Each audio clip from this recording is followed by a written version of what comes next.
विचार करते हुए, समय की बाध्यता देखते हुए आप लोगों से आग्रह करना चाहता हूं, निवेदन करना चाहता हूं कि इस धरती पर आज डाडा फतेहपुरा के पर जो भी पधारे हैं, जितने भी नेतागण पधारे हैं, माननीय सतीश जी पूनिया है, प्रेम सिंह जी बाजोर हैं, रामलाल जी हैं, हमारे सुभाष जी पूनिया हैं, अभिमन्यु जी हैं और सभी जो नेतागण और जनप्रतिनिधिगण यहाँ पर पधारे हैं, उनका खेतड़ी उपखंड के पूरे जनमानस की तरफ से इंजीनियर धर्मपाल आपका बहुत बहुत स्वागत करता है, आभार प्रकट करता है।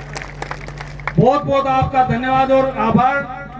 मैं आग्रह करना चाहता हूं माननीय सतीश जी पूनिया की उपस्थिति में, इतने बड़े मंच से और सतीश जी पूनिया जैसे बड़े नेता और बड़े वक्ता मौजूद हों, वहां पर ज्यादा समय लिया जाए या ज्यादा बोला जाए, इस बात की अदब इजाजत नहीं देता है। मैं तो इतना ही आग्रह करना चाहता हूं, हमारे छोटे से आग्रह पर आप इस छोटे से गांव में पधारे हैं, शहीद के 40वें पुण्यतिथि पर आप लोग पधारे हैं। एक बार पुनः पूरे खेतड़ी उपखंड की तरफ से आपका बहुत बहुत आभार, बहुत बहुत धन्यवाद।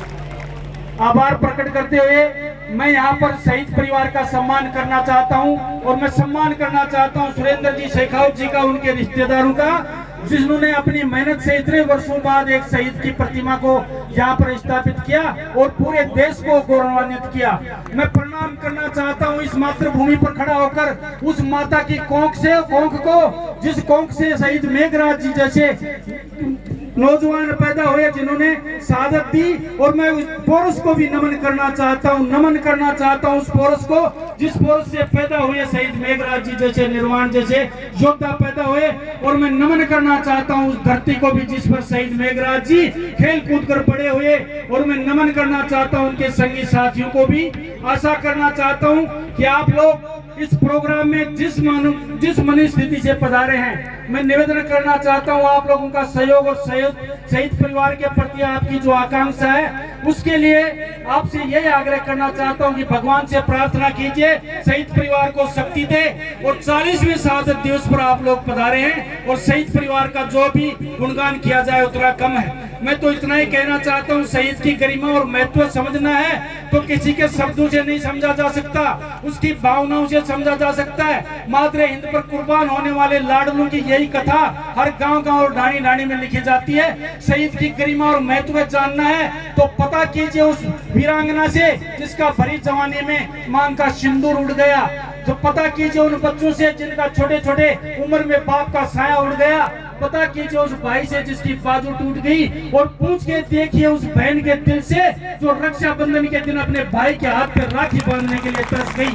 शहीद की गरिमा और महत्व जब समझ में आएगा, आप लोग और हम लोग आराम की नींद सोते हैं, सुख की चैन की नींद सोते हैं, तो किसी नेता की वजह से नहीं सोते, किसी नेता के भाषणों की वजह से नहीं सोते।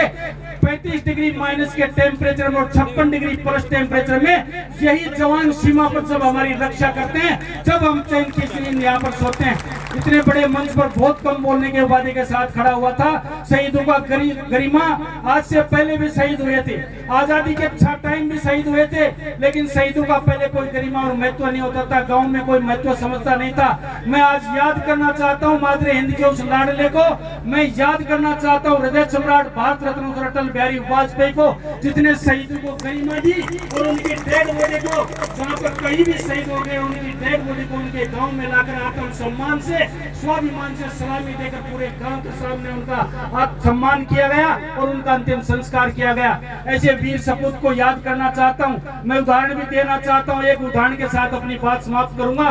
कारगिल के समय की बात है, जब अटल बिहारी वाजपेयी जी प्रधानमंत्री थे, एक सैनिक मंगेश सिंह नाम का लड़ाई लड़ते लड़ते गायब हो गया था, उसकी लाश गायब हो गई थी। और मैं कहना चाहता हूँ तमाम अफसरों ने यह कह दिया था कि शहीद मंगेश सिंह की लाश नहीं मिल सकती, लेकिन उस मातृ हिंद के लाडले अटल बिहारी वाजपेयी ने कहा जितने हेलीकॉप्टर लगाने हैं लगा दो, जितने चार्टर लगाने हैं लगा दो, मुझे शहीद मंगेश सिंह की लाश चाहिए, क्योंकि उसके गांव में सम्मान उसको दफनाना है। तो इसी तरीके के उदाहरण यहाँ पर पेश किए गए हमारे देश में, इस भारतवर्ष में। मैं निवेदन करना चाहता हूँ, एक उदाहरण और देके अपनी बात समाप्त करना चाहता हूँ। इन वीरांगनाओं के बारे में कहना चाहता हूँ, उन माताओं के बारे में कहना चाहता हूँ जिनकी कोख से ऐसे लाल पैदा होते हैं, उन माताओं का एक उदाहरण देना चाहता हूँ। आपको याद होगा, बहुत पहले की घटना नहीं है, पाकिस्तान के जो भी दुश्मन सैनिक थे, हमारे एक सैनिक शहीद हेमराज का सर काट के पाकिस्तान लेके चले गए थे।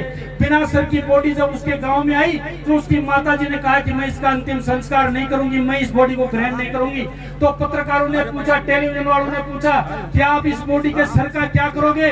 तो उन्होंने एक अदम्य बात कही, आपको ताजुब हुआ। उन्होंने कहा कि मैं डेड बॉडी का अंतिम संस्कार तो आदि का भी कर सकती हूँ, लेकिन मैं देखना चाहती हूँ मेरे हेमराज के माथे पर वो तिलक, मैं देखना चाहती हूँ मेरे हेमराज की आंखों में वो खून के आंसू, जब दुश्मन को ललकारते हुए जब उसके जबड़े जम गए थे। और मैं देखना चाहता हूँ उसके माथे पर गर्व की वो लकीरें, जब दुश्मन को मारते हुए देश पर वीर गति को प्राप्त करते हुए उसके माथे पर जो लकीरें आई थी वो देखना चाहती हूँ, इसलिए मैं उसका सिर चाहिए। ऐसी वीरांगनाएं माताएं, ऐसी वीर माताएं, ऐसे पुत्र जब तक जन्मते रहेंगे इस भारतवर्ष को कोई खतरा नहीं है। मैं पुनः एक बार श्रद्धांजलि देता हूँ। पधारे हुए सभी अतिथियों का खेतड़ी उपखंड की तरफ से स्वागत करते हुए पुनः अपने शब्दों से मैं अपने मंगेश सिंह को, मेघराज सिंह जी को श्रद्धांजलि अर्पित करता हूँ। इन्हीं शब्दों के साथ अपना कथन समाप्त करते हुए अपनी वाणी को विराम देता हूँ। सबको राम राम, धन्यवाद। बहुत बहुत धन्यवाद।